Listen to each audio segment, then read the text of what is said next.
Marseille yang merupakan ibu kota dari wilayah provinsi Alpes Côte d'Azur adalah kota terbesar dengan penduduk terbanyak kedua di Prancis.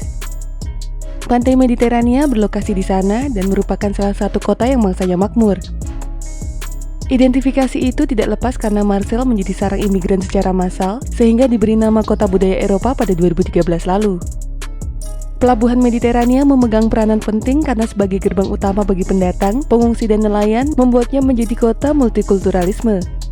Namun hal itu berdampak dengan tingginya tingkat kekhawatiran tentang kejahatan atas maraknya pengangguran, peredaran narkoba, kekerasan dan pembunuhan yang menghancurkan reputasi kota.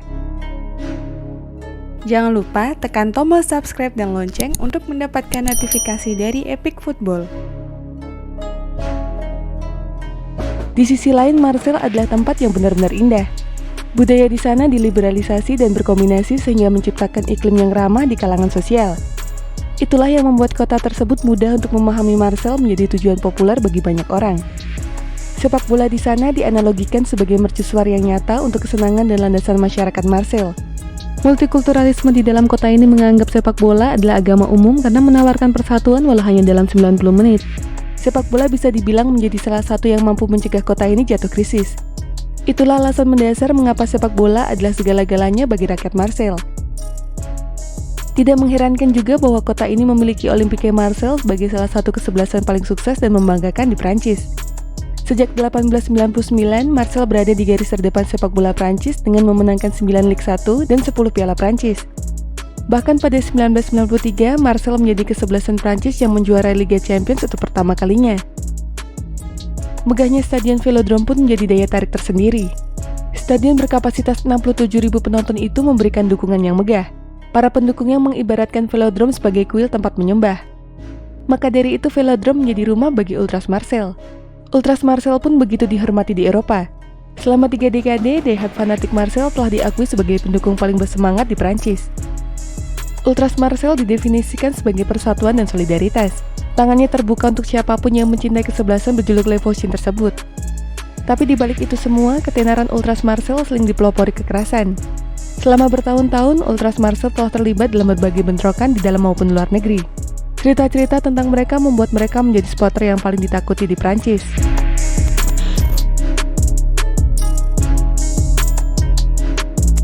Ultras Marseille melakukan perjalanan ke Naples dalam pertandingan Liga Champions 2013-2014. Tapi berita tentang bentrokannya dengan polisi yang memakan korban luka justru menjadi insiden yang lebih mendominasi berita ketimbang pertandingannya. Begitupun ketika memukul mundur Ultras Athletic Bilbao sebelum pertandingan Liga Eropa 2015-2016. Kala itu terjadi peperangan di jalanan dan di sekitaran Stadion San Mamés. Jelang Piala Eropa 2016 di Prancis, Ultras Marseille juga membuat sensasi dengan membuat spanduk ucapan selamat datang kepada para pendukung Inggris. Tidak hanya melalui spanduk, tulisan itu juga gencar disebarkan di media sosial. Selamat datang fans Inggris tulisnya, tapi ucapan penyambutan itu bukanlah sebuah ramah tamah bagi para supporter Inggris di Marseille. Maklum Ultras Marseille membenci aksi hooliganisme pendukung Inggris yang acap kali membuat keonaran di negara lain dan adanya bumbu-bumbu sayap kanan atau paham neo-Nazi yang salah satunya sering dilakukan headhunters pendukung garis keras Chelsea. Hari pertama, para pendukung Inggris di Marseille pun sudah mendapatkan gangguan dari Ultras setempat. Esok harinya, para pendukung Inggris yang sedang duduk menikmati bir dan keindahan kota justru mendapatkan serangan dari Ultras Marseille di Queen Victoria Pub. Kami sedang duduk di lapangan dengan lantai berbatuan yang bagus dan beberapa makanan. Itu adalah suasana yang benar-benar tenang, benar-benar tidak ada nyanyian, chant Inggris dan itu semua sangat santai. Lalu semua orang tiba-tiba berlari ke alun-alun diikuti polisi dengan anjing beberapa menit kemudian. Itu berjalan cepat dan kami memiliki waktu yang tepat. Tapi sekitar 20 menit kemudian, sekelompok orang berjalan melewati dan melemparkan botol ke fans Inggris dan kekacauan pecah. Mereka tampak seperti Ultras Marseille. Mereka tidak suka fans Inggris berada di wilayah mereka, ujar Billy Grant, salah satu pendukung Inggris yang merekam bentrokan memakai kamera video seperti yang dikutip dari Mirror.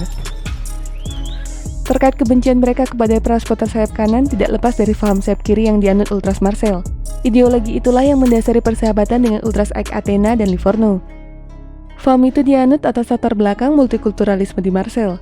Maka tidak heran terjadi kesenjangan politik dan persaingan yang berlangsung dengan Ultras PSG bernama Cave of Boulogne. Persaingan Marseille dan Paris tidak terlahir dari sepak bola atau geografi antara wilayah selatan dan utara Prancis saja, tapi ada peperangan antar kelas di antara mereka. Para pemodal adalah gaya Paris, sementara Marseille mewakili kelas pekerja. Jelas itu sangat kontras dan semakin menambah bumbu persaingan antara kedua kubu tersebut. Pertempuran mereka tampaknya tidak akan pernah berakhir. Pada faktanya pun bahwa masing-masing pendukungnya dilarang datang dalam pertandingan antara mereka yang bernama Le Classique. Pertandingan di semifinal Coupe de France 1995 adalah aib bagi pertemuan keduanya. Bentrokan antara Ultras Marseille dan PSG menyebabkan 9 polisi dirawat di rumah sakit. Sebanyak 146 perusuh ditangkap dan ratusan lainnya mengalami luka serius. Paling parah sampai ada salah satu Ultras PSG kehilangan nyawa atas sebuah konflik yang terjadi. Konon itulah yang membuat adanya keputusan untuk melarang kedatangan Ultras Marseille atau PSG ke salah satu kandang mereka. Ultras Marseille juga tidak cuma galak kepada kelompok lainnya, mereka juga pernah mengamuk di Velodrome ketika dikalahkan Rennes pada Ligue 1 musim lalu. Ultras Marseille kesal karena kekalahan itu membuat Marseille terpuruk di papan tengah klasemen sementara. Kemudian rentetan buruk Marseille membuat terlempar ke atas zona degradasi Ligue 1 2015-2016. Sebagai salah satu kesebelasan papan atas, Marseille cuma terpaut 4 angka dengan zona degradasi pada April 2016. Mereka melakukan protes dengan menampilkan kambing yang berarti kemiskinan dalam istilah Prancis. Mereka juga mengkritik kebijakan klub karena membiarkan André-Pierre Gignac, André Ayew, Dimitri Payet, dan Marcelo Bielsa pergi. Soal loyalitas pemain, Marseille memang sangat kritis. Mathieu Valbuena yang sudah dianggap legenda pun dicap pengkhianat karena membela Olympique Lyonnais pada musim lalu. Slogan bangga menjadi Marseillais sangat populer di sana. Baru-baru ini pun mereka menolak Didier Drogba ketika muncul wacana kembali ke Marseille. Spanduk protes pun diutarakan Ultras Marseille yang bertulis, "Drogba berhenti mencintai Marseille, berhenti mengasihi diri Anda dan kembalilah ke Tiongkok." Tapi aksi kritis Marseille itulah yang membuat Eric Cantona jatuh cinta kepada mereka. Selain ia dibesarkan di salah satu desa di kota tersebut, Ultras Marseille berperan penting ketika pemberontakan atas hierarki klub yang penuh korupsi pada 1980-an.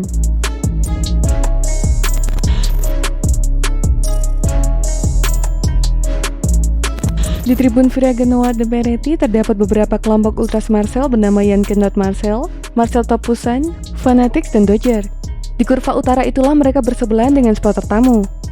Sementara di kurva selatan ditempati berbagai kelompok Ultras Marseille bernama Amis de Iom, Komando Ultra 84, dan Soutwinner. Sementara klub sentral di Sporteus berada di kedua tribun di selatan maupun utara karena kelompok Ultras tertua di Marseille. Kendati tidak jarang adanya situasi panas di antara mereka, hubungan Ultras Marseille dengan klub cukup positif. Pihak klub pernah memberikan rasa terima kasih pada 2007 dengan menggunakan seragam orange untuk merayakan 20 tahun keberadaan Southwinners di Tribun Selatan.